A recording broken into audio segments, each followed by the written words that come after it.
Bismillahirrahmanirrahim. Assalamualaikum warahmatullahi wabarakatuh. Alhamdulillah wassalatu wassalamu ala Rasulillah wa ala alihi wa sahbihi wa mawalah wa ba'du. Ikhwatul iman rahimani Allah wa iyyakum.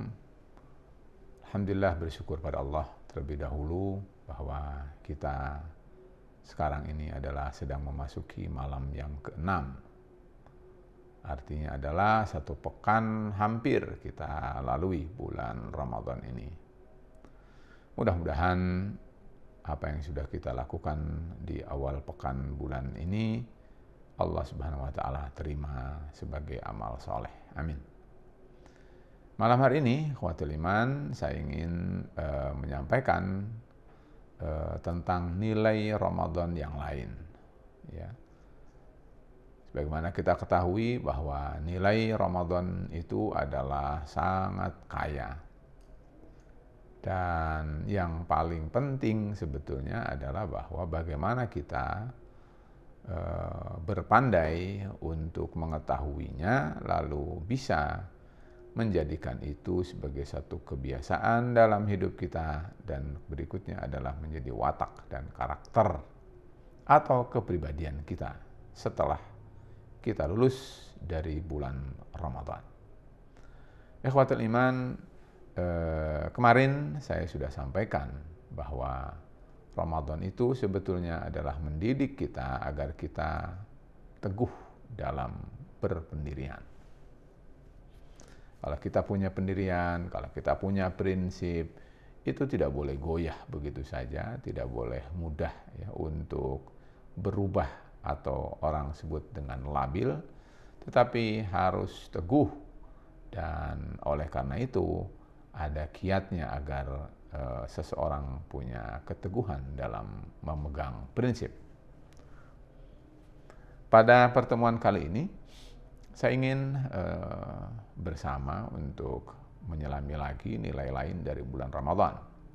Menurut saya, Ramadan itu mengajarkan kepada kita tentang hal penting yang bisa jadi ini adalah masih belum sepenuhnya ada pada setiap kita.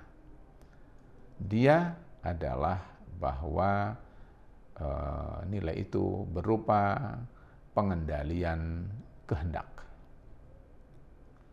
Setiap kita, semua kita tahu, semua kita menyadari bahwa kita sebetulnya diberi oleh Allah kehendak, kemauan, ya. Ingin itu, ingin ini, dan nikmat yang berupa kehendak ini, kalau kita pikirkan, menyebabkan kita punya agresif, menyebabkan kita punya perjuangan, menyebabkan kita punya pengorbanan, dan seterusnya. Tanpa kemauan dalam diri seseorang, maka dia tidak ada perjuangan, tidak ada kiprah di dalam hidupnya.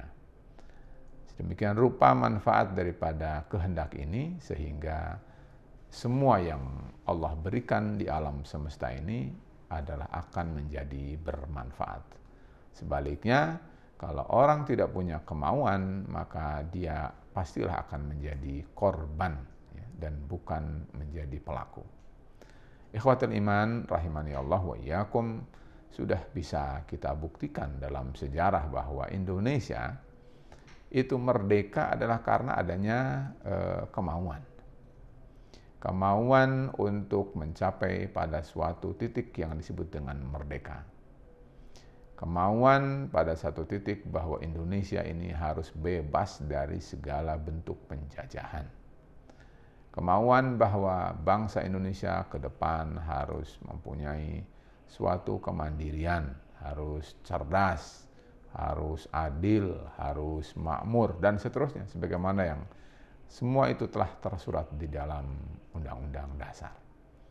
Ikhwatul iman rahimani Allah wa iyyakum, Ramadan, ya, kaitannya dengan pengendalian kehendak ini adalah tercermin di dalam sehari-hari saum kita di bulan Ramadan.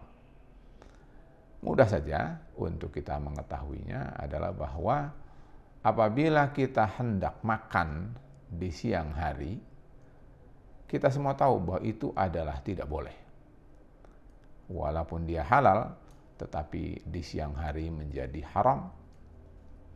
Kita mungkin haus, tetapi kita harus sadar bahwa sebetulnya kita haram untuk menikmati minuman, walaupun itu adalah milik kita sendiri, di dalam kulkas kita sendiri, di dalam rumah kita sendiri. Begitupun bagi mereka orang yang sudah dewasa dan sudah berkeluarga, mungkin mempunyai hasrat ya, terhadap istrinya, terhadap suaminya, tetapi karena dia di siang bolong, masih tentu belum halal. Dia adalah haram dan dia adalah menyebabkan kafarah yang berat bagi orang yang melakukannya. Bukan sekadar itu, ikhwatal iman. Ternyata sebagaimana yang kita sudah lalui, bahwa Rasul Shallallahu Alaihi Wasallam mengajarkan kepada kita agar saum kita itu bukan sekedar lapar dan haus, tetapi kita juga diberi arahan oleh Rasulullah Shallallahu Alaihi Wasallam agar mulut kita ini tidak boleh sembarangan, tidak boleh mengatakan qaulaz zur. Kata Rasulullah SAW, man lam yada' qaulaz zur wal amala bihi falaisa lillahi hajah fi an yada'a ta'amahu wa syarabahu. Orang yang dia tidak meninggalkan berkata palsu, dia tidak meninggalkan dusta, atau bahkan melakukan hoax di bulan Ramadan, maka sungguh orang itu adalah tidak akan mempunyai nilai apapun di sisi Allah Subhanahu wa Ta'ala. Karena apa? Karena orang itu adalah telah menjadikan saum tapi seolah tidak saum. Dia kurang menyelami, dia kurang mendalami, dia kurang meresapi tentang makna hakiki daripada saum Ramadan. Nah, pengendalian kehendak itu adalah menjadi sesuatu yang khas pada bulan Ramadan. Artinya adalah bahwa mungkin dia ingin berbicara A, dia mungkin ingin melihat B, dia mungkin ingin melihat C dan seterusnya. Tetapi karena dia sadar bahwa dia sedang saum, maka dia akhirnya mengendalikan semua itu. Kata Rasulullah SAW ketika mengatakan bahwa dia adalah mana'ahu, ya, bahwa dia adalah betul-betul ta'amahu wa syarabahu wa syahwatahu min ajli, kata Allah SWT. Orang itu betul-betul mengendalikan bahwa dia makanannya, minumannya, syahwatnya dikendalikan. Karena aku, kata Allah Subhanahu wa Ta'ala. Ini adalah sebetulnya bukti bahwa kita adalah mengendalikan diri, mengendalikan kehendak. Kita punya keinginan dan itu adalah normal, tetapi keinginan itu tidak serta-merta kita lepas begitu saja, tetapi kita kembalikan kepada koridor bahwa kita sedang melakukan saum, dan karena sedang melakukan saum maka kita kendalikan. Kapan kita boleh, kapan kita tidak boleh. Urusannya bukan sekedar mau, tapi kemauan itu harus dimanage. Bahwa dia saat ini belum boleh. Bolehnya apabila sudah terbenam matahari. Bukankah itu adalah manajemen terhadap kehendak kita? Bukankah itu namanya pengendalian terhadap kemauan kita? Ikhwatal iman rahimani Allahu wa iyyakum, ini adalah saum. Dan saum itu adalah mengendalikan kehendak kita. Nah, karena itu maka ini adalah sebetulnya yang harus kita serap dari Ramadan. Sehingga kalau kita pandai menyerap nilai ini, maka sangat penting bagi kehidupan kita, bahkan termasuk perkara yang besar di luar diri kita, termasuk kepada bangsa dan negara. Sebelum kita lanjutkan, saya ingin sampaikan bahwa Jabir bin Abdullah radhiyallahu anhu di dalam kitab Lataiful Ma'arif, Ibnu Rajab Al-Hambali menyampaikan kepada kita begini. Kata beliau, "Idza sumta, apabila kamu saum, kamu berpuasa, menurut bahasa kita, fal yasum sam'uka wa basaruka wa lisanuka. Kata beliau, maka saum pulalah. Apanya yang kamu harus saum? Pendengaranmu harus saum, penglihatanmu harus saum, bahkan mulutmu harus saum.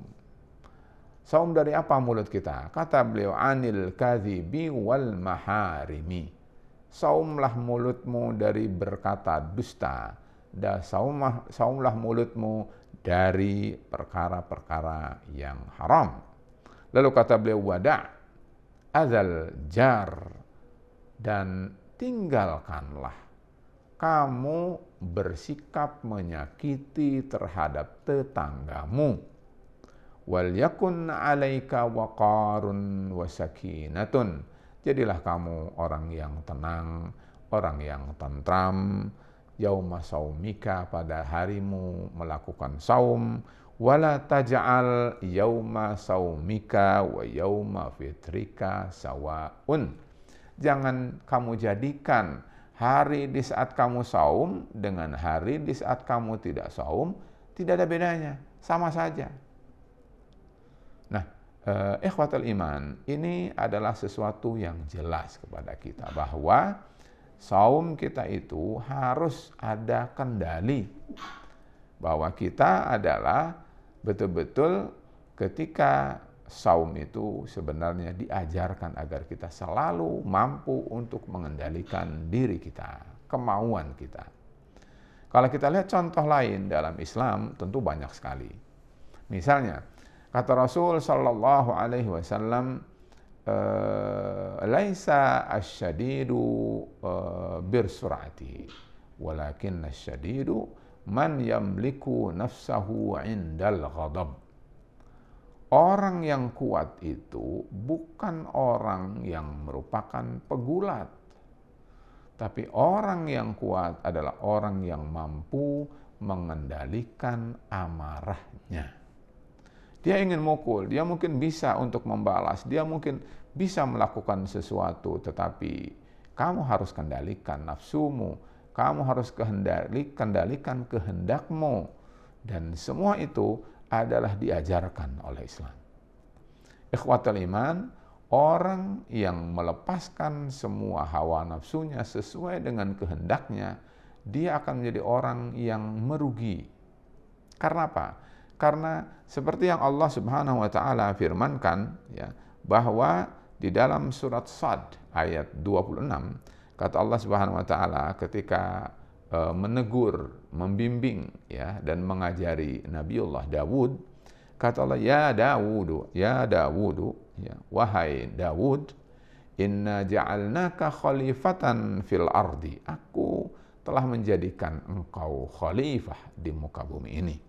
Fahkum bainan nasi bil haqqi, maka putuskanlah segala perkara yang bertalian dengan manusia, yang bertalian dengan rakyatmu itu dengan segala kebenaran. Setelah itu, nah ini yang kita tekankan, kita garis bawahi dalam kesempatan kita kali ini, yaitu kata Allah SWT, wala tattabi'il hawa. Janganlah kamu ikuti hawa nafsumu. Kenapa memang? Kalau kita mengikuti kemauan kita, mengikuti hawa nafsu kita, kata Allah, nanti kamu akan menjadi sesat. Fayudillaka an sabilillah. Karena kehendak dan hawa nafsumu itu, apabila kamu selalu ikuti, selalu patuhi, dan tidak dikendalikan, maka kamu akan disesatkan dari jalan Allah Subhanahu wa ta'ala. Lalu kata Allah Subhanahu wa ta'ala, innal ladzina yadhilluna an sabilillahi, orang yang sesat dari jalan Allah Subhanahu wa ta'ala, lahum azabun syadidun. Lahum, bagi mereka, azab siksa, syadid, keras, dahsyat. Bima nasu yaumal hisab. Karena mereka lupa akan adanya hari perhitungan. Allah akan meminta pertanggungjawab. Allah akan menghitung segala perkataan dan segala perbuatan dan segala tindak tanduk terhadap apa yang sudah kita kerjakan selama kita hidup di dunia sekarang ini. Ikhwatul iman, ada mata rantai tadi yang Allah isyaratkan. Pertama adalah orang itu mengikuti hawa nafsu. Kata Allah SWT, tattabi'il hawa wa fala tattabi'il hawa, maka janganlah kamu mengikuti hawa nafsu. Kenapa? Kalau orang mengikuti hawa nafsu, kata Allah, fayudilluka an sabilillah, kamu nanti akan tersesat dari jalan Allah.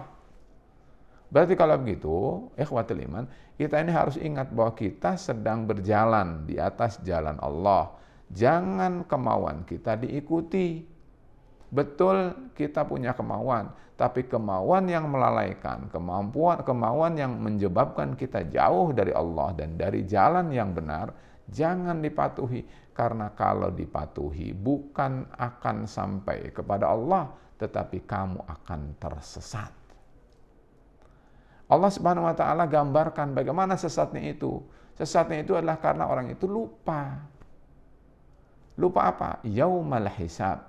Orang apabila sudah sesat, maka di antara cirinya dia akan lupa terhadap bahwa dia besok akan dimintai pertanggungan jawab. Bahwa dia besok akan diperhitungkan oleh Allah Subhanahu wa taala. Bahwa besok akan berhadapan dengan pengadilan Allah Subhanahu wa taala yang maha adil.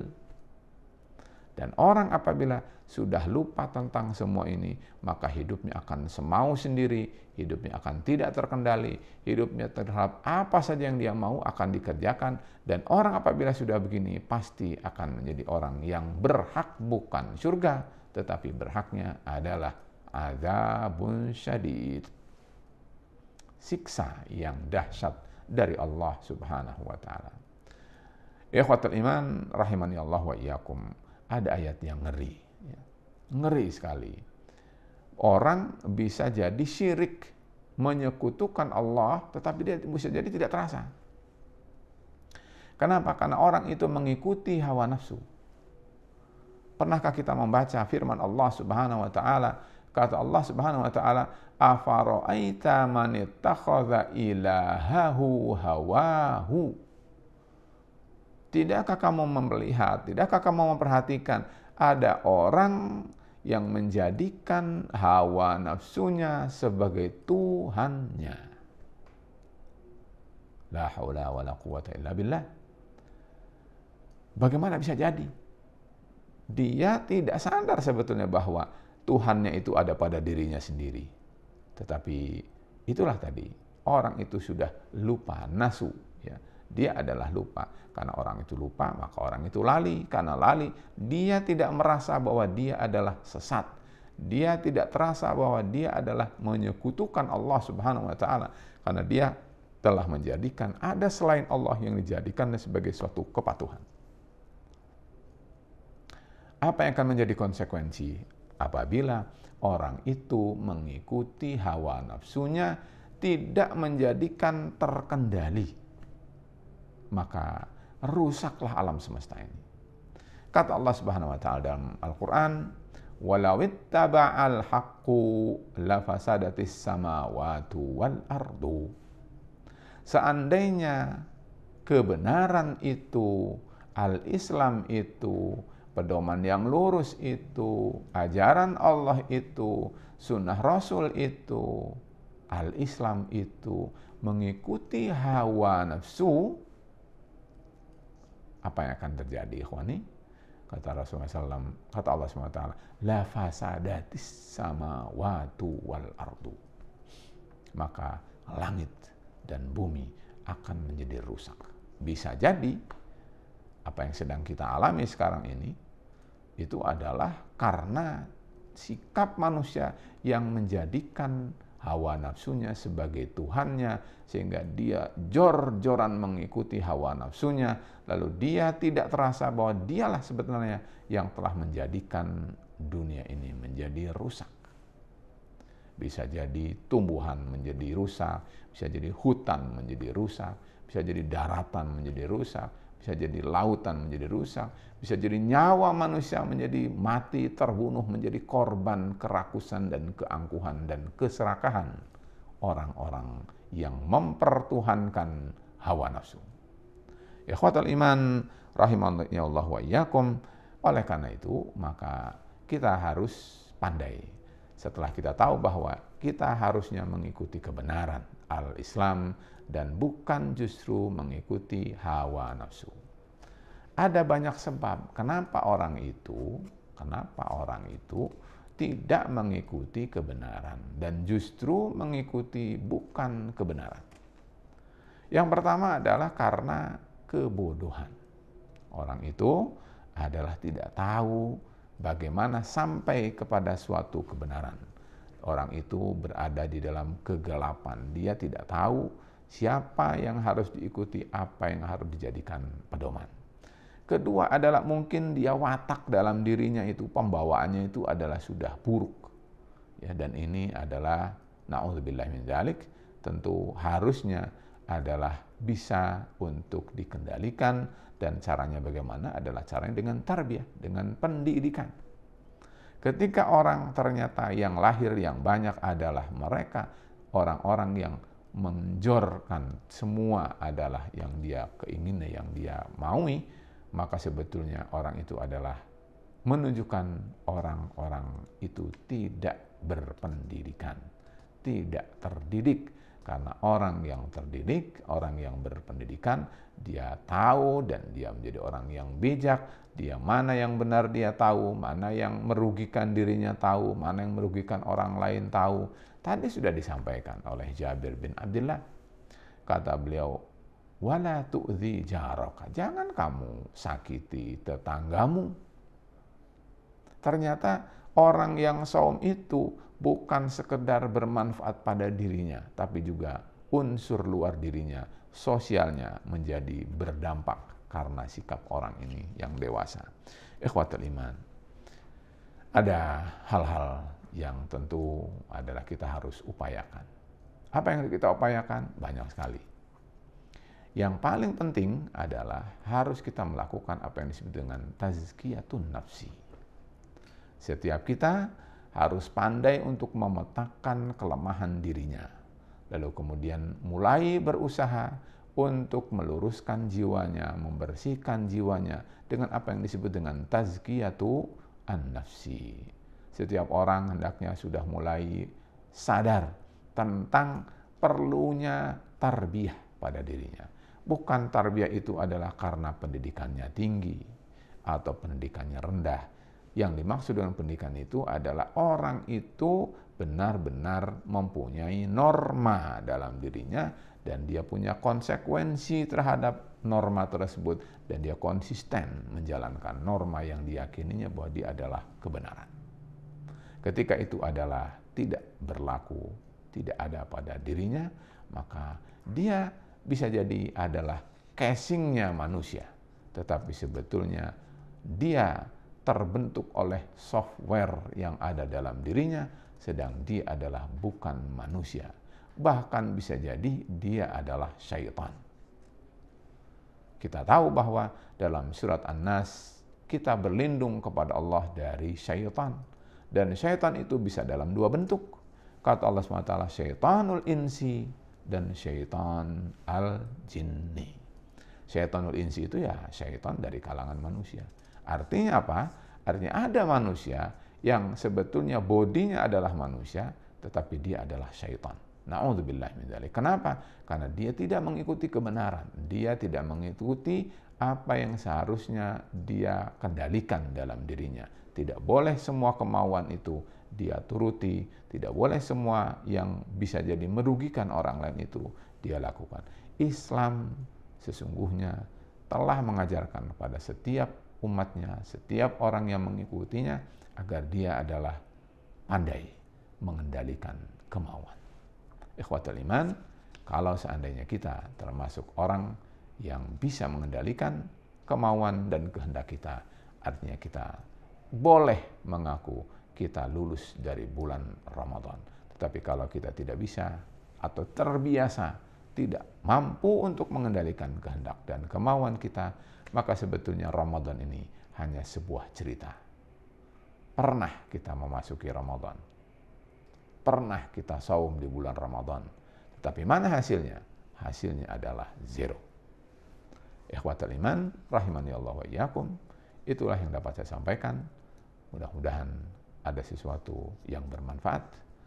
Apabila itu adalah benar dari Allah, apabila itu adalah ada kekurangan dan kesalahan dari saya yang selalu mencari kebenaran, dan mudah-mudahan Allah senantiasa melimpahkan kepada kita hidayah dan taufik sehingga kita selalu berada di atas jalannya yang lurus. Wassalamualaikum warahmatullahi wabarakatuh.